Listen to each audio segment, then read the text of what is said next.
Hi everyone and welcome to the show. Over 50, so what? Over 60, over 70, over 80, so what? We know we have a range of ages watching this show, proving that age is no barrier.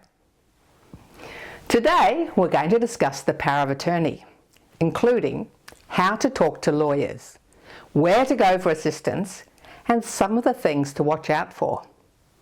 Important info for all Australians. Movement is medicine. Get ready for the 5-minute fitness in the park. And for the newbies, you can even do this sitting down to start with. Lastly, we're going to find out more about Parkrun, which operates in over 500 locations every Saturday all around Australia. A great activity for the whole family and a great way to connect with your local community. You can walk or you can jog, volunteer or take your dog.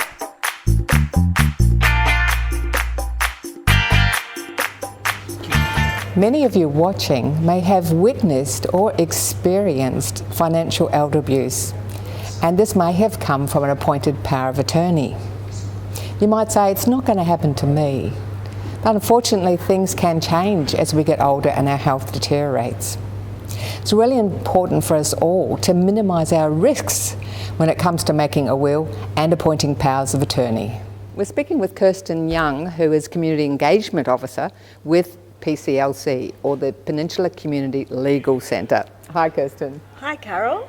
Now Kirsten, what's the most common legal issue that you find coming across with people that are older? Wills and powers of attorney, which our session surprise. was about today. Yeah, we could do nothing else but information sessions on wills and powers of attorney. We're chatting to Helen, who's passionate about advocating for older people, and she does some significant work with PACE, the Peninsula Advisory Committee for Elders. Now, Helen has her own personal story, and we're going to find out more about it. Hi, Helen.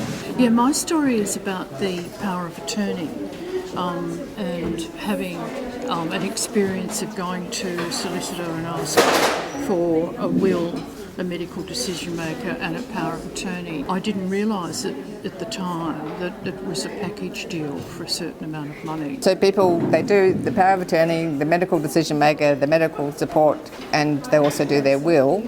And you think you've got it all tidied up with a solicitor and you don't have any more worries, but that hasn't been the case. No, it hasn't. Because it's a package deal, what I ended up with was a very basic standard power of attorney, and that was really just one page and can be referred to more of a blank check. There were no provisions or limitations in it, and it was effective immediately instead of being when I lose decision-making capacity. I went on a journey mostly through looking at the website for the Public Advocate and finding lots of suggestions from them about ways to manage, limits that I could put in, conflicts of interest, getting a second attorney, and some of those things that Norman talked about today. And I think that my recommendation to people would be not just to blithely go along to the solicitor and think they're going to point out to them what the risks might be, because they don't. You can make your attorney have to consult with other people before they make a decision. If I'm going to spend $500, I need to tell the other attorney that I'm going to do so and make sure that there's a written record of it. The best thing to do is really just have really clear, open communication so that there's no ambiguity and so that people know what you want. And that can be conversations with people who maybe aren't chosen as your attorney, because you trust them and you say, hey, look, I'm going to appoint this person, but these are generally my wishes. I would want this, I wouldn't want that, for instance. I've been donating $200 every year to the RSPCA and I would like that to continue. Having that information out and known to people is a good safeguard, because then people say, well, hang on a second, there seems to be a consistent wish and an action from the person. And anything that deviates from that might be, hang on a second, why are they doing this? Why is the attorney making a different decision when I know that mum used to always give all the grandkids $20 at Christmas? The best thing to do is make sure that everyone knows clearly what your wishes are, what your preferences are, okay, and that way there won't be any doubts as to why a decision has been made. The flip side of that is that you don't want to make your conditions and the limits on what actions and decisions your attorney makes so strict, so limiting and so confined that it actually hinders them in their ability to make decisions. Whenever you're going to place limits and conditions on the actions, it's always best to talk with your solicitor first.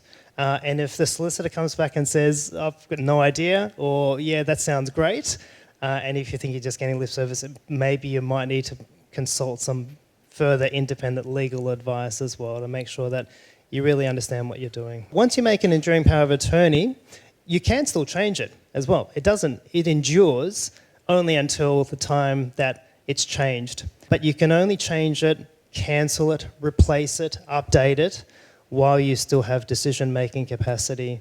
And if someone happens to bring evidence, like a geriatrician's report, neuropsychological report, a psychiatric report, that says that you don't have capacity, then at that stage, you probably wouldn't be able to change it, cancel it anymore, okay? There are, however, still other further safeguards and steps to reassess or query and look at whether an enduring power of attorney is still valid or whether it should still continue.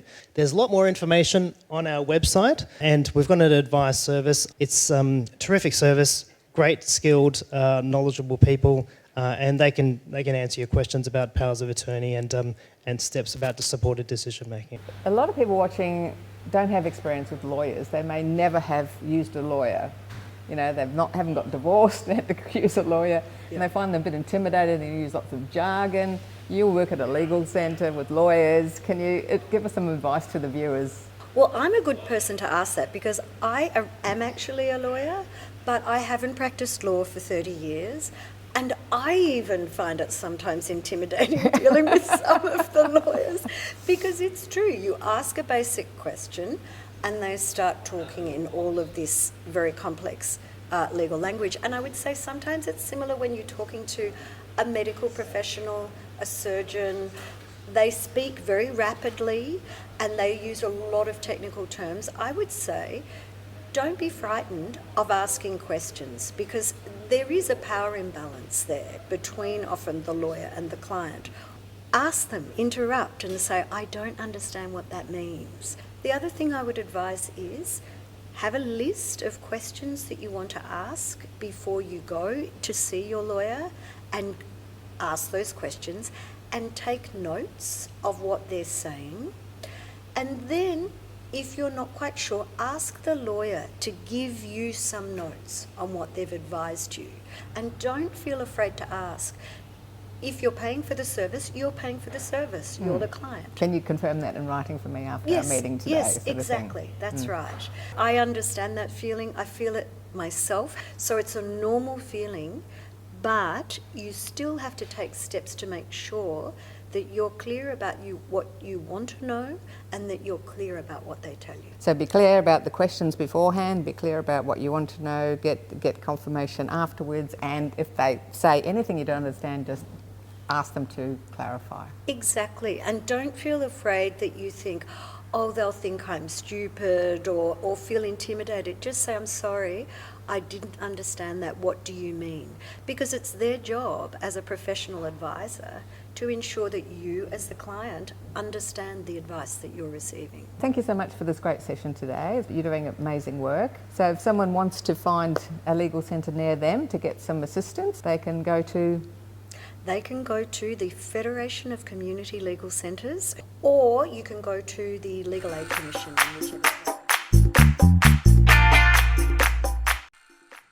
Thanks for watching our TV show. Be sure to hit subscribe and then you'll never miss an episode. Jump on Facebook, join our group, get in on the fun, fitness, wellness and inspiration. I'm Carol, over 50. So what?